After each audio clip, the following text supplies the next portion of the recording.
Okay, rekod dah ni. Okay dah, Cun.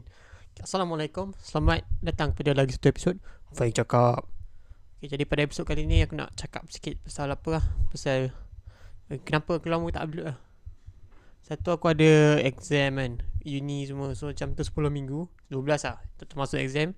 Sebab tu lepas tu sekarang dah habis exam pun macam aku ada masalah agak kronik sikit ni. Eczema, kenai pedih dan seumpama. Jadi sebab tu lah aku tak upload.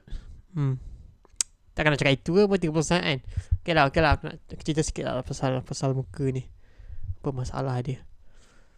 Tak ada masalah dari segi rupa tak ada kisah pun. Agak cool agaknya. Dia lebih kepada pedih kenai. Nak mandi mesti dia berai semua kan. Lepas tu aku jenis suka pakai headphone tau. Sekarang dah tak boleh pakai headphone sangat lah. Pasal sini pun berai. Apa lagi, tangan aku pun ada gak sikit-sikit. Hari tu banyak. Sekarang dia jumpa doktor, dia bagi ubat. Okay elok lah. Tapi dia proses yang slow tapi steady. Kita steady je. Okay, dia macam kejap okay, kejap tak okay, kejap okay. Tapi bila tak okay tu, dia tak okay makin lama makin okay lah sebenarnya. Dia macam mana tak okay, dia macam okay tak okay.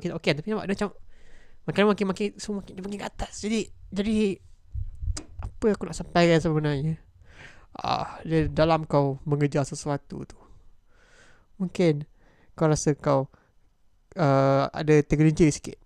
Tapi bila kau tergelincir, kau terjatuh kan. Kau tak jatuh sejatuh-jatuh sebelum kau mula suatu projek tu, jalan tu. Jadi meskipun pedih kinai semua ni kan, nak ambil duduk pun payah sikit. Nak solat pun aku kena selalu cuci dalam sedadah ni. Sebab benda mendalir dekat dahi melekat kan. Ni kehidupan yang better lah. Mungkin tahun lepas walaupun aku lagi sihat, tapi waktu tu aku sibuk belajar, sibuk kerja uni semua banyak. Jadi tak banyak masa nak buat projek sendiri, macam buat game, buat video bodoh macam ni kan.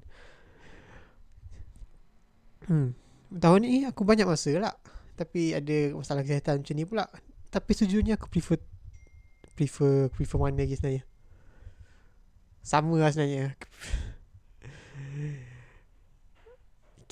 Best lah sebenarnya, sihat. Dengan itu saya akhirkan dengan ucapan terima kasih kerana tengok. Jumpa lagi minggu depan. Dan jagalah kesihatan dah. Tengok betul lah. Nampak spek lighting apa tak nampak. Okay, terus ingat lah. Sorry.